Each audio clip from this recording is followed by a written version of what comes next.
Ginawan yan ni. Pahiblaron sa tamo ha. Inom-inom. Anda mo daglasar tandra. Kana maglagot aning dagwaya ni. Pero dali raman ni. Lami patulan ang isa ka buang. Buang gani nga grabe na gyud ang gibuhat dire sa social media. Lami kay na patulan mo ni favorite nako. Daghan na kay ta. Mo ni favorite nato, di ba guys? Wait lang. Ang bubot ang DDS. Ang bubot ang DDS sa pinakabastos sa ngatanan. Ala? And I am ashamed to even support the kind of mindset that Really? you have.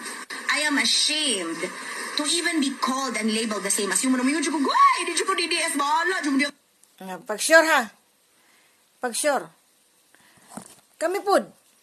Hoy, di pod biganahan si mo ha. Kay dili mi gusto nga naay burikat sa mo ang grupo sa mga DDS. Ayaw namin. Dili mi ganahan anang naay burikat sa amuang grupo. Kay dili mi mga burikat, dili mi mga bayaran. Grabe ka girl. Grabe ka jam. Kailami sa imuha jam. Ayaw na kog atika, ayaw na mig ilara. Kay kung unsa ka kaburikat, unsa ka sa Siargao, nag-unsa ka sa Siargao, putang ina. Pakaskas ka dito sa mga lalaki karon, napabay lalaki nga mubunit si imuha. Bisa ng mga lalaki nga naa sa ano ka ng mga lalaki nga sa gay bar. Miskin pa ng mga lalaki nga nasa gay bar, girl. Wala nay mo punit nimo.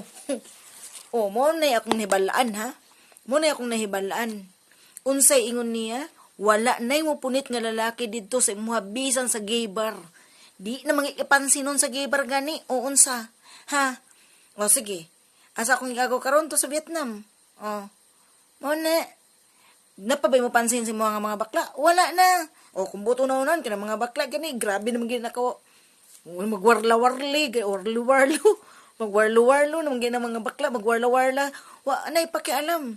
Pero ikaw, di man gani kapansin nun. Mas may pa mga bakla. Ginapansin pa. Pero ikaw, wani mo pansin kay ikaw, agana, oh. 99 na ba? Isa na lang kapakog, tuktukon lang isa katuktok, na. Kami mga kanyo. Dili mi masugot. Miskan pagmukamang pagpakiluoy sa mga Duterte supporters, never. Kaya di may gusto burikat. Walay burikat sa mga DDS. So girl, you're not belong to us.